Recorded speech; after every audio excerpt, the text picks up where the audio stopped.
My favorite era of history is the Middle Ages, and one of the interesting things about that time period is that it's an era of history in which people generally didn't apologize for human nature nearly as much as they do in our society. Things would happen in the Middle Ages, and they just were what they were. A barbarian invasion was a barbarian invasion. A church would openly burn heretics, or the nobility was openly trying to oppress the poor. The thing is that all of that still happens today, often at much worse scales, but we invent some modern cover in order to differentiate it from the past. The barbarian invaders are the Taliban. Burning heretics becomes cancel culture, and oppressing the poor is ubiquitous. Modernity does all the same stuff as the rest of history, again, with much, much more deaths, but we pretend what we're doing is in some new category of behavior which makes it okay. In China, they've started calling the new tenements, like that which the working classes huddled in 150 years ago, micro-apartments. An example of this that I'd like to posit is that America, and I think much of the world in general, is in the midst of a religious war between 4 different factions. We don't notice this since we imagine this kind of thing doesn't happen anymore, but whoever wins in this current conflict will determine the course of history in almost every single way you could possibly imagine.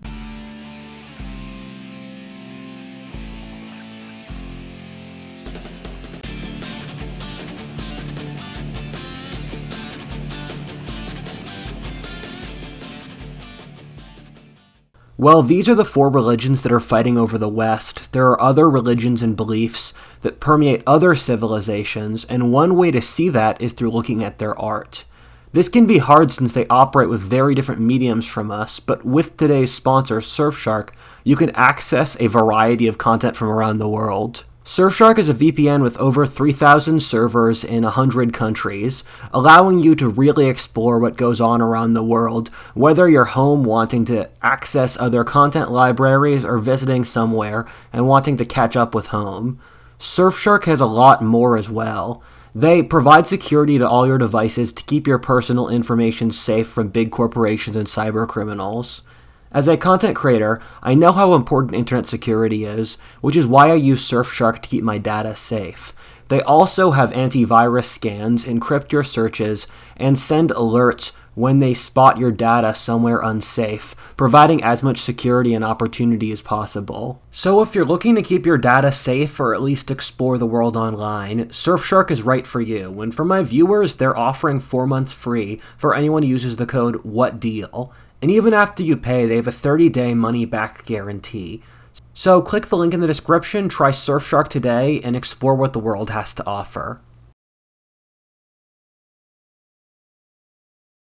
What our current era of history reminds me of is that there was an era of history basically no one thinks about, which occurred after the fall of the Mesopotamian or Egyptian civilizations, and then before the rise of Islam. Ever since I was in middle school, I wondered what was going on in the Middle East under Persian, Greek, or Roman colonization. The short answer is that even though the region were colonies, you can see profound cultural and especially religious revolutions that were occurring under the surface.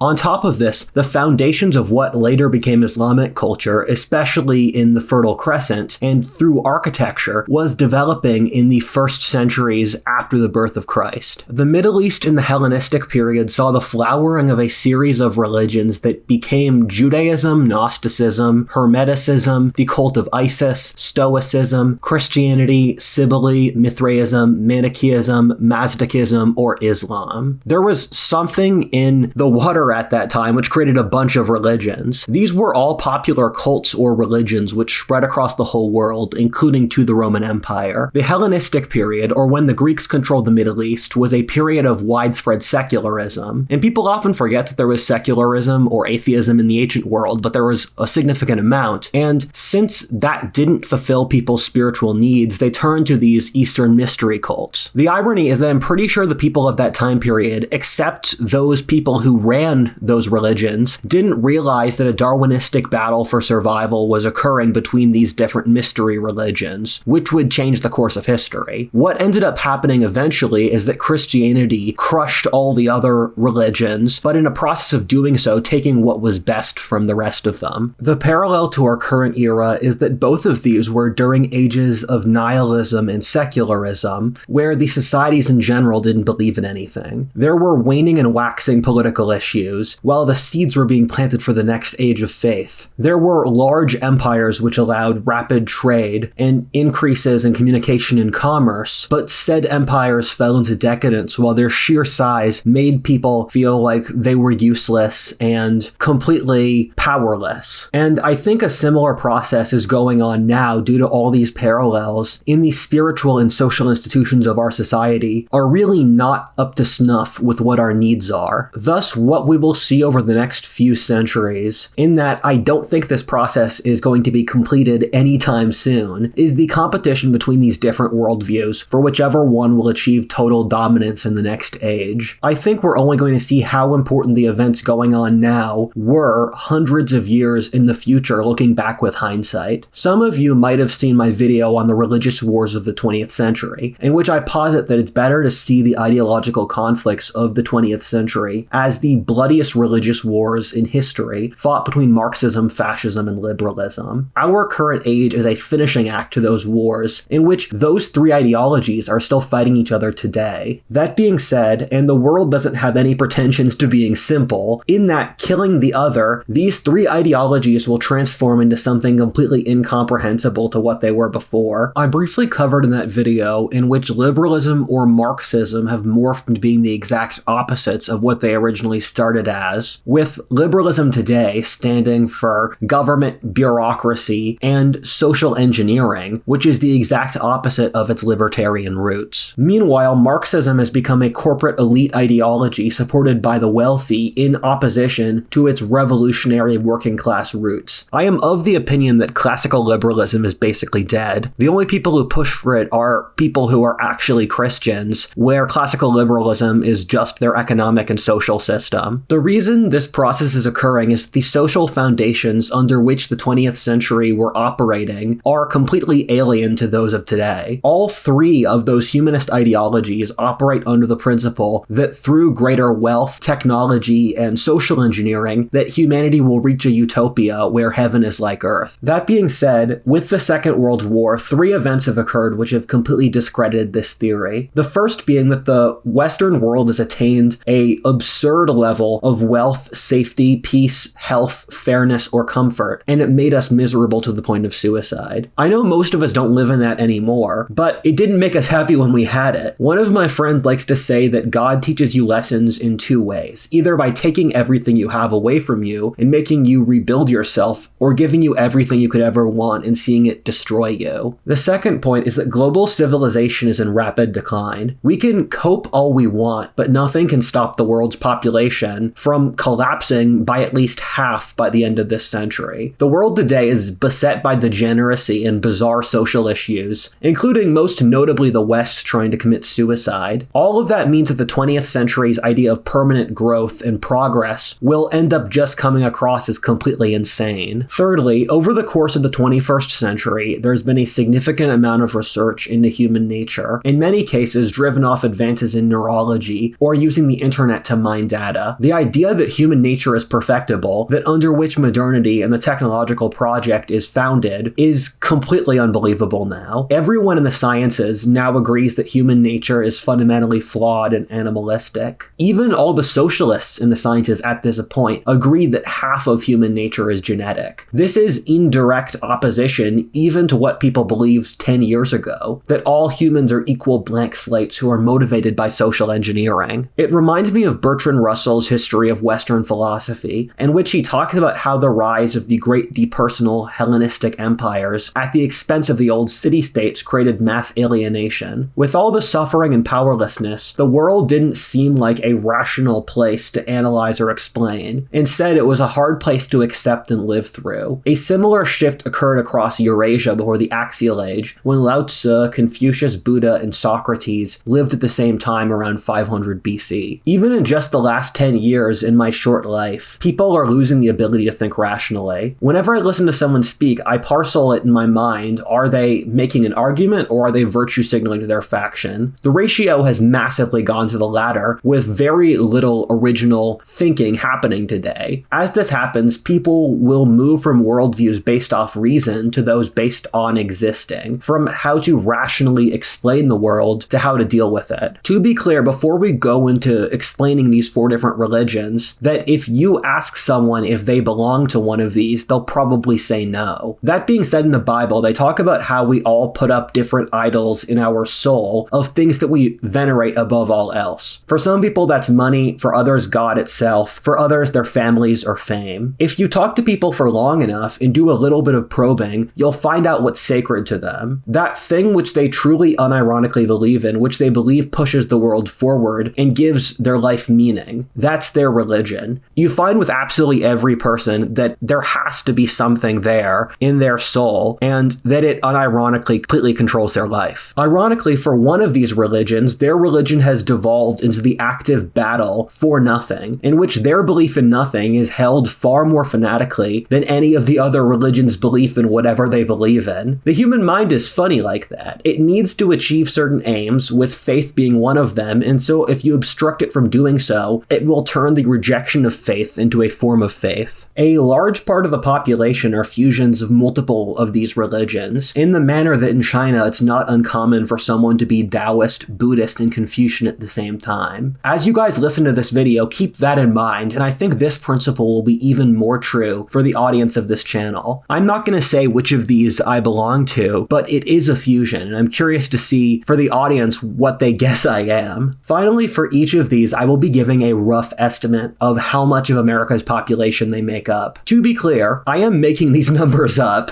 since these are religious categories I've invented. That being said, I did put a decent amount of analysis into figuring this out, and I have a sneaking suspicion that if you develop the test and measure this, that the results would be generally accurate for 3 out of 4 of these religions, and I'd be really wrong on the 4th. That's what I generally found from my ability to guess statistical patterns like this. I will start explaining these now from how popular they are, or from smallest to largest. Number 1, Darwinists at 10% of the population. This is a philosophy which in my opinion should be vastly larger. That's since Darwinism at this point is an almost universally agreed upon principle that we use in science. I'm always shocked how little people use Darwinism as a lens of human analysis. That being said, there's an obvious reason why this is the case, in that Darwinism effectively became a heretical religion due to a certain Austrian painter, and for the last 80 years, anyone who propounded a worldview, even adjacent to it, was mass persecuted by the entire world. If you look back upon the time since Charles Darwin and see how little our worldview has incorporated Darwinism, it would come across as completely insane. Our entire society is a direct rejection of Darwinism. Even if you say something as completely innocuous or obvious, like that Europe conquered the world since some part of its society was superior to the rest of the planet, you could have your entire life ruined.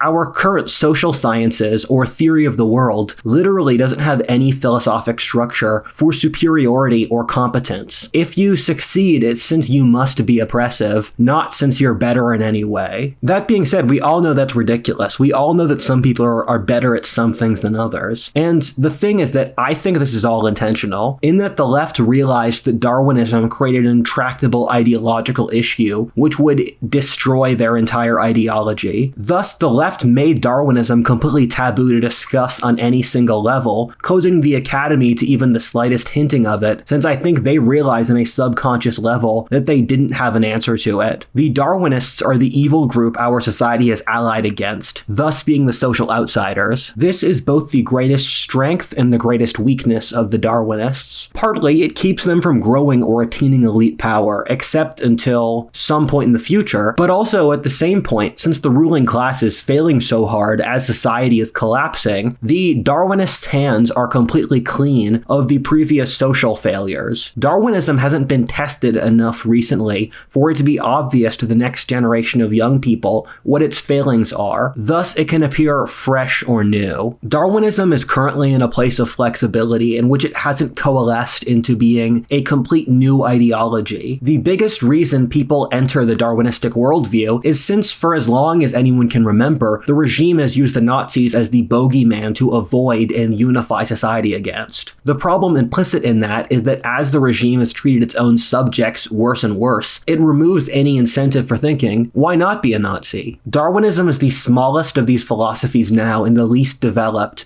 but I expect it to make incredible surges in the near future, perhaps becoming the dominant philosophy. I say this partly for the reason I mentioned before, that as the regime grows weaker, the Darwinists stand to gain massively. Secondly, the advances in genetic science over the 21st century have proven things that the regime's right to rule is completely false. Anyone in the sciences today of any political stripe agrees that biological race is real, that genetics amount to at least half of personality, going down to things like political affiliation, how fast you drive, or what music you listen to. We've completely proven that social class, ethnicity, and sex have genetic components. Every year we find that genetics is more and more important. The regime is holding an ideological line which is just insane. Here are a bunch of books written by leftists or socialists that talk about all these points. Since the regime shuts down reasonable discussion of these topics, that means that when people take the red pill and start questioning the regime, the Darwinists take them in. The third reason is that with the new discoveries in genetic engineering, which have the potential to create godlike abilities, including changing the fabric of life itself, is that the temptation to use said technology will probably become overwhelming, and the only way that you could explain it in a comprehensible worldview is through the lens of Darwinism and improving genetics. Darwinism is based upon the idea that the world is a violent and brutal place of continuous warfare and competition, that our blood determines who we are, and that human nature is ingrained, not malleable. I think the most advanced Darwinistic thinker today is Kurt Doolittle, who has pushed the philosophic principles of Darwinism to their logical conclusion. Bronze Age Pervert is another advanced Darwinist thinker who has taken more so from the Nietzschean classical bent on this topic. The new right is currently stuck between Darwinists and Christians fighting each other, often covertly under the surface, and it's completely unclear which of them the movement will eventually go after. Something a lot of you might not realize is that the red pill is the biggest gateway to Darwinism. Entire generations of young men realized what they were told about women while they grew up was a complete lie, mostly from their own personal experiences. Then they started learning about female nature, which inevitably leads to studies in genetics or human nature in general. Of the four religions, Darwinism appeals to young men or the fighters of society the best. Without a religion balancing it out, Darwinism naturally worships vitality. Vitality is a sort of vague principle that glory or great action is the meaning of life. Nietzsche is the real prophet of the Darwinist worldview. The problem here is that most people's lives are fundamentally boring and non-glorious.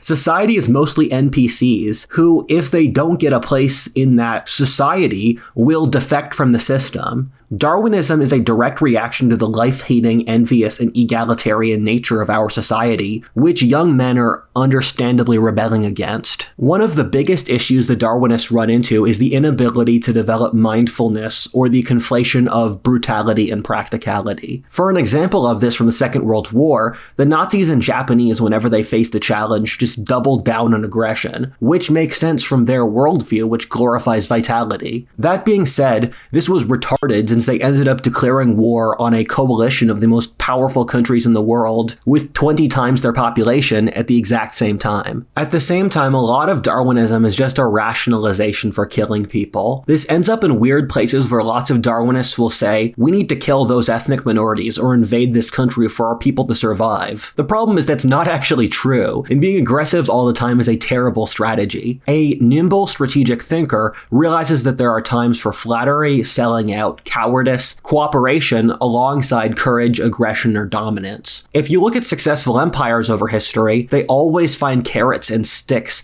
to induce cooperation with the conquered. Great empires do as much of their governing through indirect diplomacy as through violence. Darwinists don't do this. If the Japanese or Germans found ways to cooperate with the conquered, which is not unimaginable since at the start of World War II, most of Eastern Europe preferred the Nazis to Stalin, or the Chinese have cooperated with foreign conquerors for thousands of years. This is also true on an international scale, where everyone else teamed up against fascism since it was so overtly aggressive that people realized they couldn't trust it. If the Darwinists lose lose this time, it will be for the very same reason. That being said, we live in what's probably the least wise age of history. People only see the outward trappings of ideas, not what they actually mean. This is how the left, a suicidal nihilistic death cult, was able to take over all of society, because we only saw their front of being kind and caring, not the reality of what they were even publicly literally saying. I've seen the Darwinists do a good job of putting up a new front of not being Nazis. As a figure on the right, I know a lot of these people, and normies don't believe me when I say that there are legit Nazis on the right, but there are. The irony is that this is 100% the left's fault for pushing people to this. I see a lot of people on the right who have a worldview which is literally 95% similar to Nazism, but since they gave it a new name, people don't notice. I think that this movement will see the rise of a new leader in the next few years. I don't think anyone understands how big a sentiment there is here, and it just needs said leader. I frankly don't think any of the figures so far have this capability, and that people like Nick Fuentes or Bronze Age Pervert have designed their brands to be memes, not serious people. That being said, it only takes one Hitler,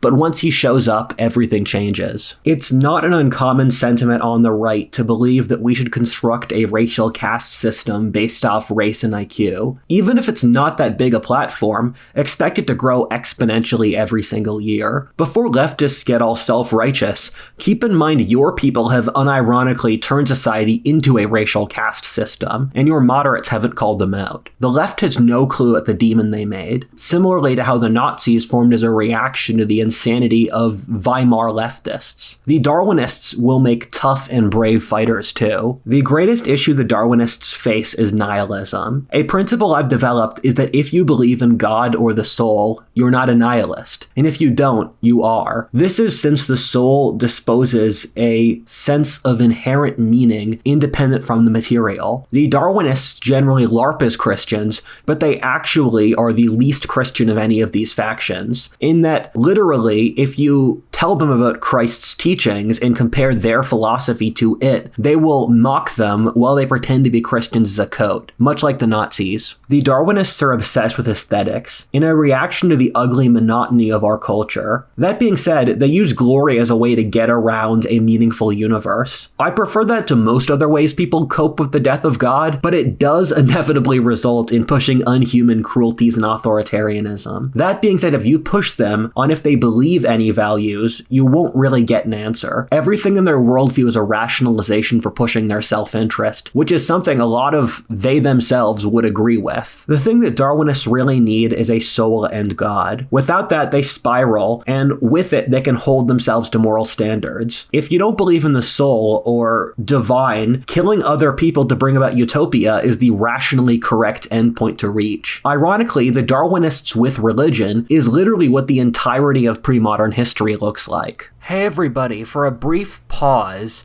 you guys should check out my second channel, History 102, where Eric Torenberg and I explain various events in history, and we have 16 episodes so far where we go through the Middle Ages, the fall of Rome, the World Wars, and explaining history in easy 1-hour segments.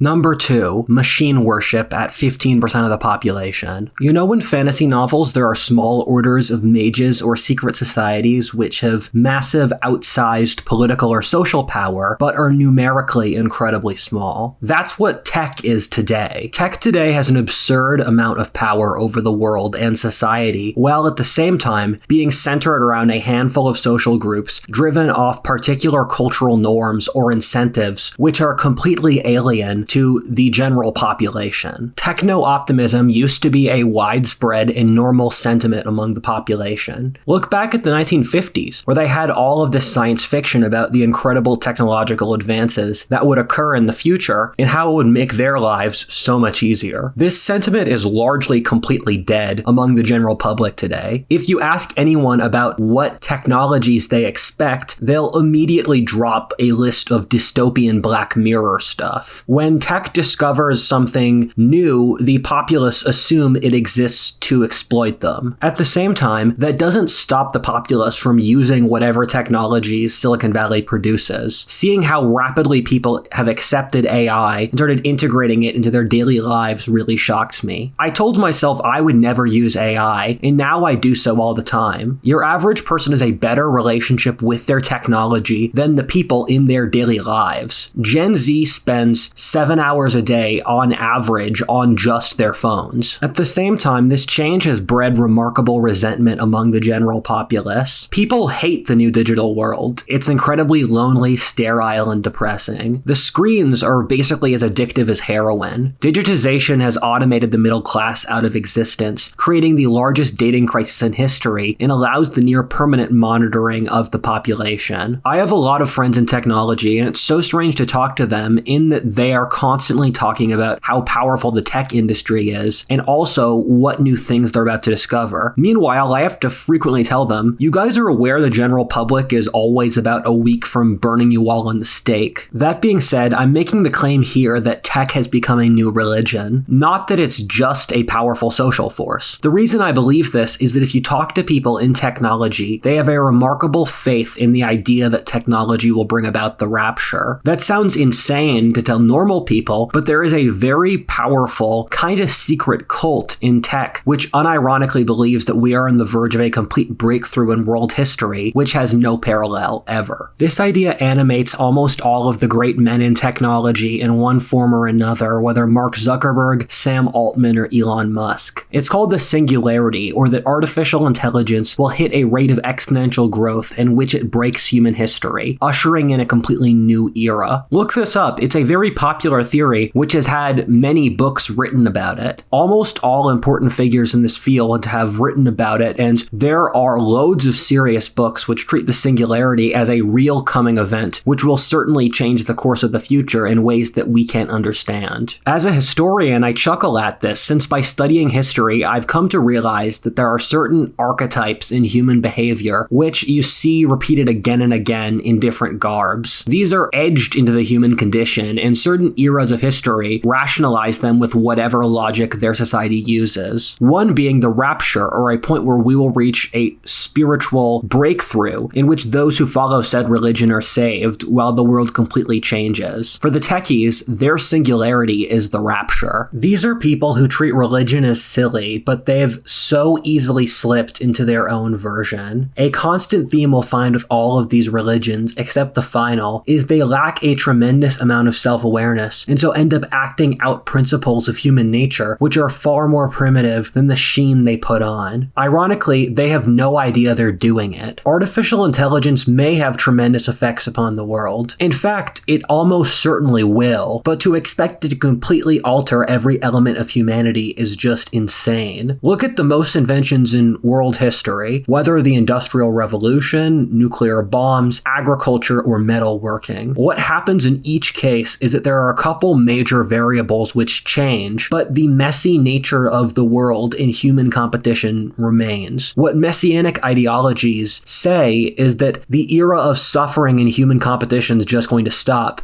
but that's never going to happen. You also see this across technology, where it appears as if Mark Zuckerberg believes himself to be a god who is creating a new world through virtual reality. Elon is creating Neuralink to fight against the potential issues with AI destroying humanity. Alternately, you see it with some of the most insane people in crypto. Sam Altman wants to have machines replace humanity, and that's not an uncommon sentiment in a lot of these tech people, of creating a more perfect creation than humanity through the machine who will move past us in evolution. Yuval Noah Harari has talked a lot about this. In each case, they believe their technologies are going to usher in a utopia right around the corner. The utopia thesis has been tested for a very long time over history, and every single time it fails. In fact, the utopians make things vastly worse in almost every case. The thing that scares you at the tech industry is it's filled with people who view context, barriers, human nature, and natural ecosystems with contempt. They want to rip everything up.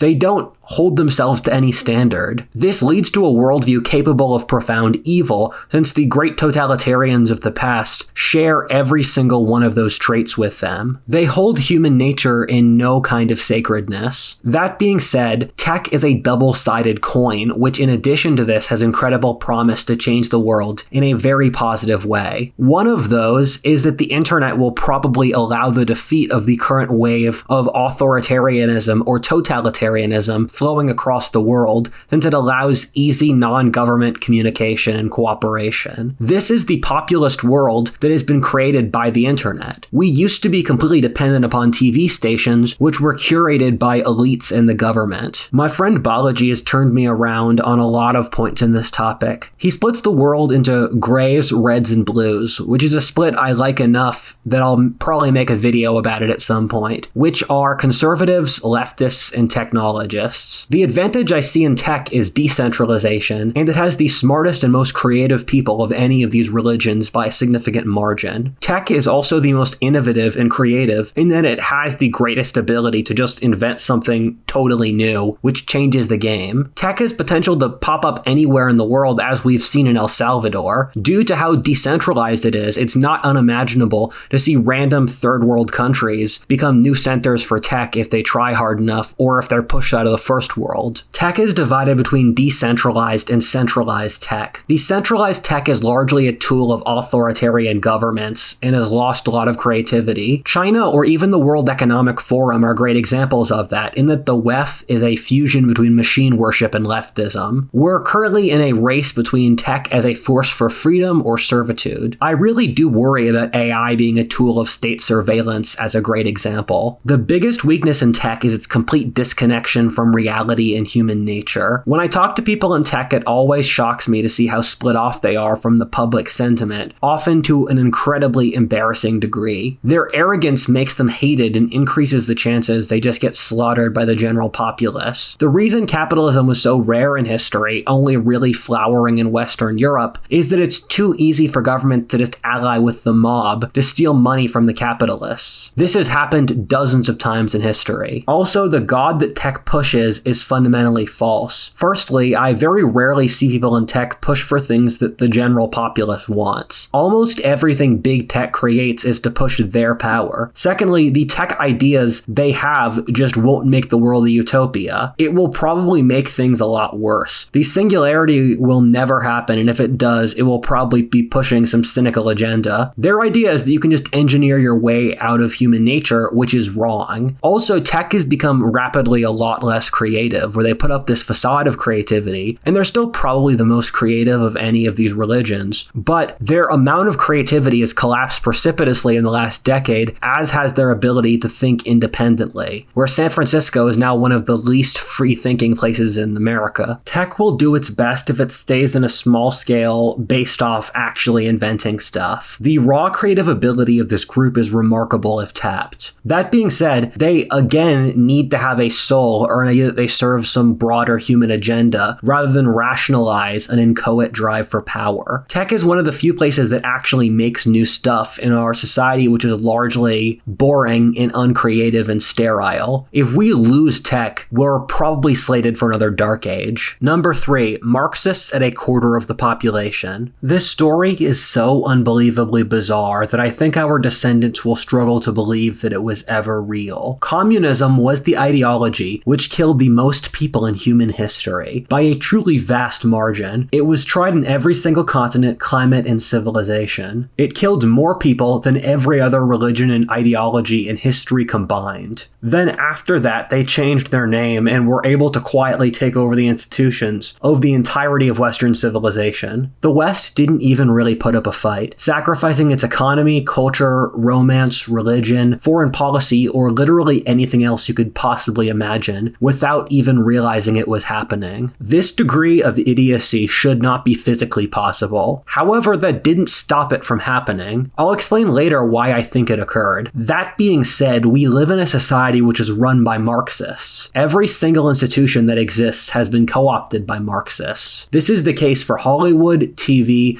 the media, the government bureaucracy, corporations, the upper brass of the military, the police, schools, academia, philosophy, philosophy, religion, and literally anything else. They have turned the entire hiring process into racial discrimination against the majority population. Every single facet of our social code has been melded under Marxist philosophic assumptions. You know a cultural form has been really important when its assumptions are so baked into a culture that people don't even think about them. For example, our idea of the underdog being good stems from Marxism. The idea that all people are equal, diversity is good, the sexes being interchangeable, or that the government should take care of the populace all stem from Marxism. Communists will seethe at me saying this, but the US has a hybrid socialist economy since the US government makes half of the US's as a country's total economy. The Marxists did this largely through verbal games. The communists maintain the exact same worldview as they had before, in which the oppressed need to launch a revolution to bring about utopia. That being said, they changed out the working classes for women, sexual, and ethnic minorities. This was since the white working class was wealthy enough that they actually became satisfied with their material conditions. Meanwhile, the groups above keep on asking for more no matter what they get. Our society is foolish enough that we didn't even notice. The Marxists kept changing definitions so that people never realized what was happening. We were indoctrinated through leftist-dominated media and schools not to notice. The Marxists socialized the populace to be NPCs who wouldn't see what was occurring right before their own eyes. The left is completely evil. I used to feel bad saying that, but after watching the actions of the last few years, I've seen the left completely trash every single moral standard they could have held themselves to. They've become the party of the rich, the powerful, they shut down dissent, they're trying to commit social suicide. I have a game of trying to find a single moral degeneracy that the mainstream left hasn't defended. It's impossible. Mainstream leftist media have written positively of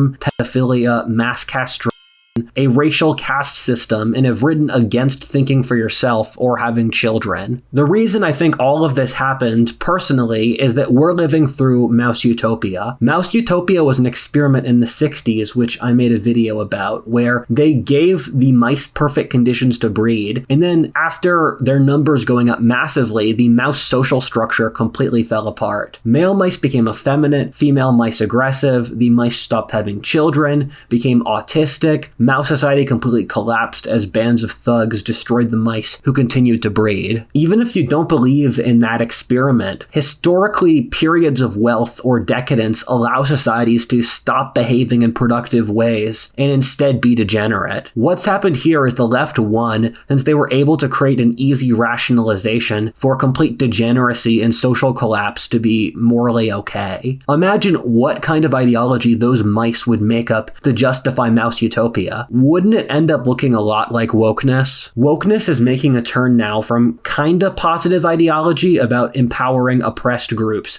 to legit death cult bent on social suicide. You can see this in that the left is pushing more and more so for stuff like not having children, deindustrialization to stop climate change, suicide, mass immigration to destroy developed countries, the end of heterosexuality, or other things which are exactly what group would do to rationalize. The left has become completely possessed by what is effectively the worship of Mother Nature, as you can see with their obsession with the planet or environmentalism or the noble savage. In the esoteric tradition, the negatives of Mother Nature are chaos, irrationality, and an inchoate desire to destroy for its own sake, to make the world more simple, thus allowing future creativity. The left's main goal is suicide. You can see that now the Western left picks different issues to be suicidal about. In the US, they pick African slavery. In the settler colonial countries which didn't have slavery, like Canada or Australia, they pick indigenous issues. In the countries the Europeans are native to, they pick climate change or colonialism. In each case, they pick whatever rationalization works for suicide.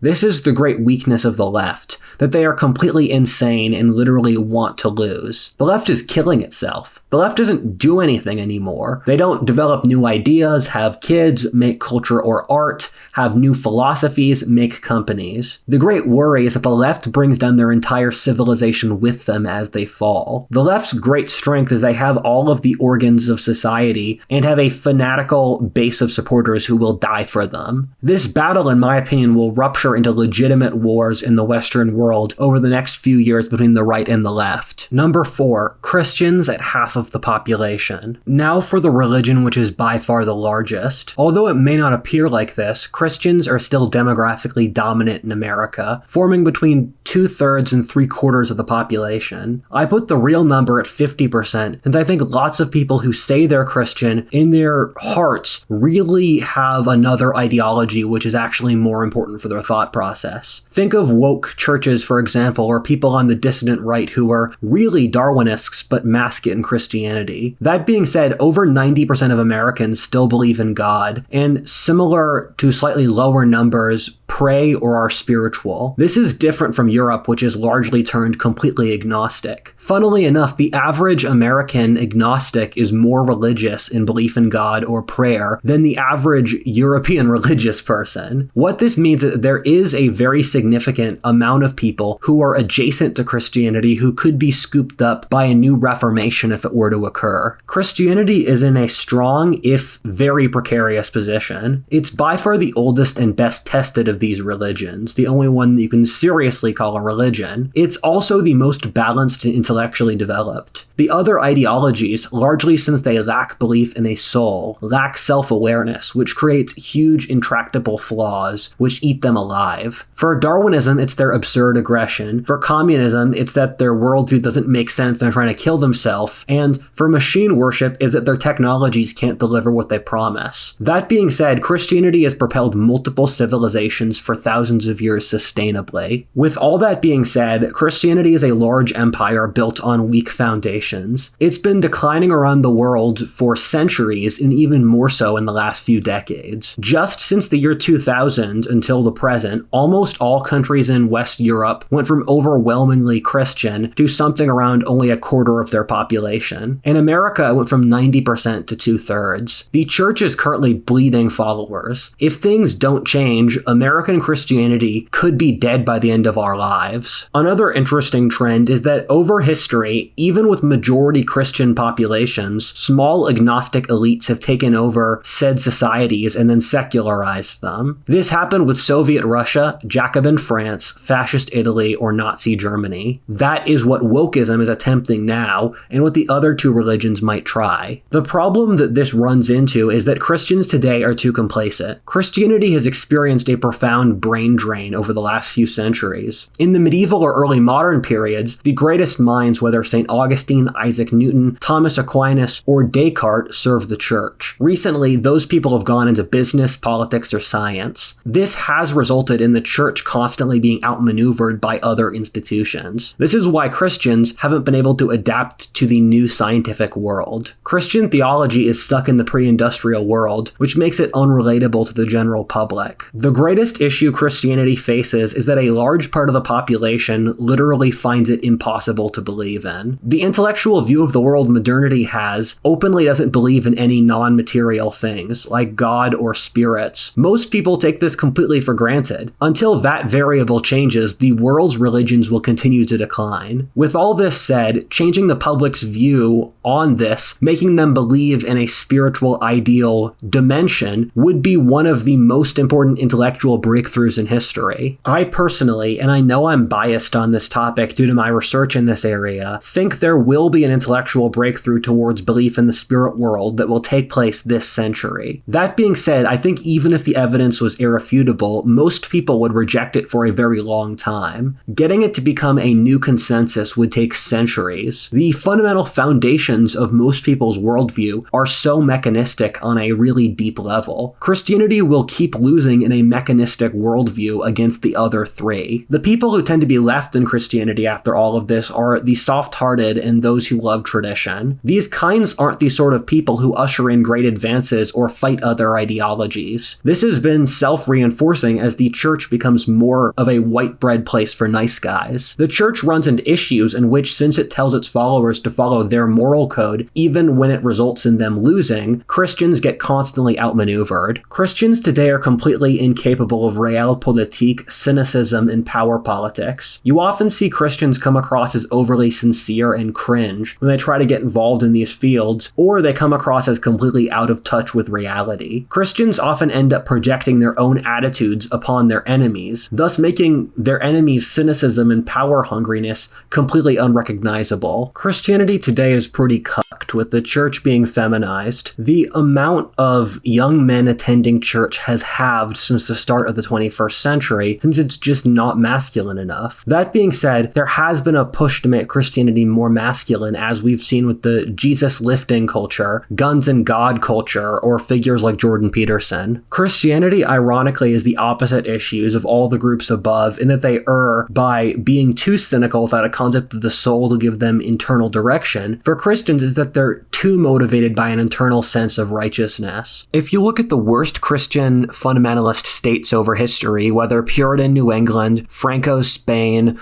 or Savonarola's dictatorship in Florence, you find that it's pretty tame compared to fascism or communism, in which the Christians maintained independence for the family, the society, very rarely had drafts, and there's not as much totalitarian interference in every single facet of life. Thus, in summary, if Christianity doesn't do anything, it will continue to decline into irrelevance. That being said, I think of all of these, Christianity has the highest potential for winning, largely since Christianity has proven itself to be incredibly strong, or, as people say, Lindsay over its history, preferably by having some kind of internal revolution to make it more adaptable to the modern world. Christianity has proven itself time and time again at being incredibly inventive and malleable. This would be the most in character for Christianity to do of any world religion. Another important detail is that with the population crash which is occurring, the religious are forming a vastly disproportionate amount of those who are procreating and continuing the next generation. For educated people, this is even more extreme, in which literally the only educated people who are having children are the religious. This means that our society will basically have to become religious over the next 50 years. The real question is, what religion will they end up following? Eras of harshness like ours tend to push religion, since people need meaning in a difficult world that makes no sense. Of these four, Christianity has the best track record of giving people mental models which actually help them live with their lives. All of the other three effectively outsource behavior to the state or elites. It's their job to build a utopia so you can be happy, not that you have to change your life to live a happy life as an individual. With all that said, I'm still putting the highest bet on Christianity, but I don't want Christians to get complacent. Keep in mind your religion is still collapsing at record historic rates in your home countries. Most people can't bring themselves to believe in traditional religions, even if they wanted to. If the natural order suggests we will become religious over the next few centuries, it's totally possible that completely new variations emerge, maybe descendant from the other three ideologies. The world is a crazy place and is never going to be what you think. In my opinion, the most likely victor is in fact some combination of these ideologies. Darwinism and Christianity is an easy shot. We've already seen machine worship and Marxism combined in the ruling ideology of our society, except for Marxism and Christianity, which can't combine due to both having belief structures which openly exclude the other. I find the combination of Darwinism and Marxism hard to believe, given once you believe in Darwinism, leftism makes no sense. That being said, the left has proven they don't care about logical inconsistencies in their worldview. I mean, my short answer for who will win this religious war is probably no one. Anyone who fills this void will have to adapt into something new. By the process of winning, these ideologies would evolve into something completely different. Imagine a world where Christianity really became a new state religion, where spiritual technology or exorcism are back. That's what a Christian victory as a total new worldview would have to look like. That's completely unrecognizable to Presbyterian churches today. Just imagine if you showed up and told Marx about what his ideology evolved into today, being this corporate, enabling for losers, very wealthy ruling class. Keep in mind, we are players in this game. The result is still up to us. Are you ready to play?